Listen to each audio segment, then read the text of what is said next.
सभी हिंदू भाइयों को जय श्री राम। गौ माता की जय। मैं विवेक चौधरी आप सभी हिंदू भाइयों के सामने एक संदेश देना चाहता हूं। कृपया इसको ध्यानपूर्वक सुनना और जानकारी अच्छी लगे तो इसको शेयर करना, चैनल को सब्सक्राइब करना एवं लाइक कमेंट जरूर करना। अगर इनमें से कुछ भी न कर पाओ तो वीडियो को पूरी जरूर देखना।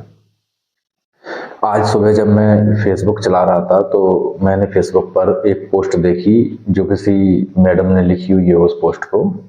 हालांकि मैं उनका नाम नहीं बताऊंगा क्योंकि किसी की प्राइवेसी शेयर करना अच्छी बात नहीं है। अब पोस्ट में आपको पढ़ के सुना रहा हूं, कृपया ध्यान से सुनना उस पोस्ट को। उन्होंने लिखा है कि हिंदुओं ने सोचा विदेश में जाएंगे तो खुश रहेंगे। सच्चाई ये है कि वहां भी पिट रहे हैं क्योंकि हिंदुओं ने प्रकृति का नियम नहीं समझा। यह प्रकृति कोई बगीचा नहीं है कि पैसा कमाओगे, आलीशान घर बनाओगे और चैन की नींद सो जाओ। यह प्रकृति एक जंगल है जिसमें जंगली लुटेरे, चोर, डाकू 24 घंटे 365 दिन सब लोगों को लूटने की फिराक में रहते हैं।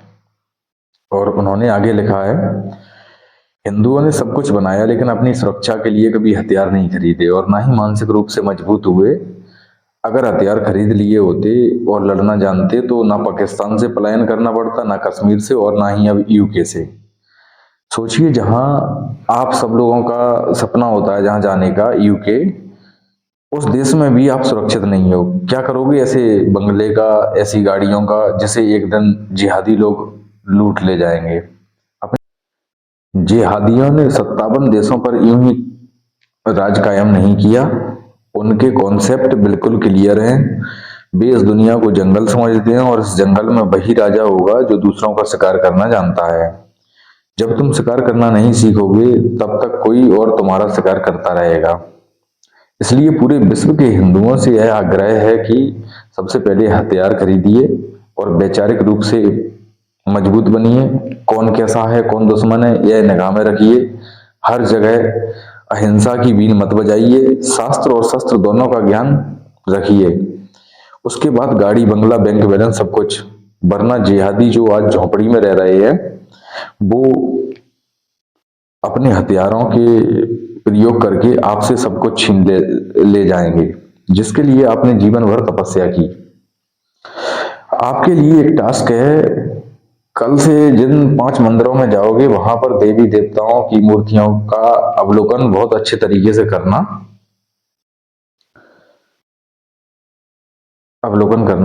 उनके हाथ में क्या क्या है ये गौर करोगे, आपको हथियार दिखेगा। ये मेरा दावा है।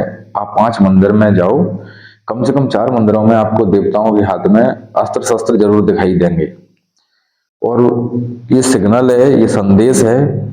प्रकृति आपको संदेश दे रही है, भगवान भी आपको संदेश दे रहे हैं। जब कोई जिहादी आपको मार देगा और आप भगवान के पास जाकर बोलोगे कि भगवान आपने हमारी रक्षा क्यों नहीं की, तब भगवान आपसे बोलेंगे, जिस मंदिर को तू जाता था वहां पर मेरे हाथ में तलवार थी, तूने उसको देखा ही नहीं।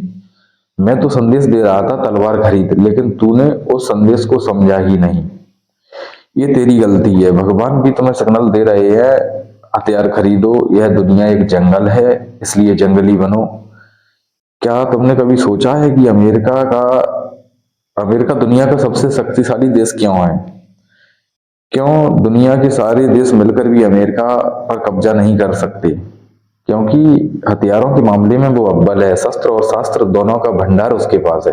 हिटलर ने कहा था, अगर आप किसी देश पर कब्जा करना चाहते हो तो सबसे पहले उसके नागरिकों से हथियार छीन लो। सीरिया भी यही कहता है। सीरिया के अनुसार किसी भी हिंदू को अपनी सुरक्षा के लिए हथियार रखने की इजाजत नहीं है। ये सब संदेश हैं, ये सब सिग्नल हैं। तुम्हें कोई इशारा कर रहा है, संदेश को समझो, हथियार खरीदो। भाईचारे और आदर्शवाद के संदेश बातों में ही अच्छे लगते हैं, वास्तविकता में नहीं। आज जो आपसे हंस के बात कर रहा है, हो सकता है वही कल आपका काम लगा दे, आपकी फील्डिंग लगा दे। इसलिए हथियार खरीदो। जिहादी का पहला ध्यान हथियार खरीदने में ही रहता है। उसका पहला इन्वेस्टमेंट हथियार में होता है। वो गाड़ी बंगले में ध्यान नहीं देता। वो जानता है कि जिस दिन वो सामने वाले की कनपट्टी पर बंदूक रखेगा, सामने वाला हंसते हंसते जर जोरू जमीन जान उसकी झोली में डाल देगा। ये प्रकृति का नियम है, इसलिए ताकतवर बनो, हथियार खरीदो और जरूरत पड़ने पर हथियार चलाना भी सीख लो, जिससे कि तुम राक्षसों का वध कर सको। तो साथियों, ये थी उनकी पोस्ट जो मैंने आपके सामने पेश की है। कृपया इसको गौर से सुनना, अगर एक बार में समझ में आया तो दोबारा सुनना।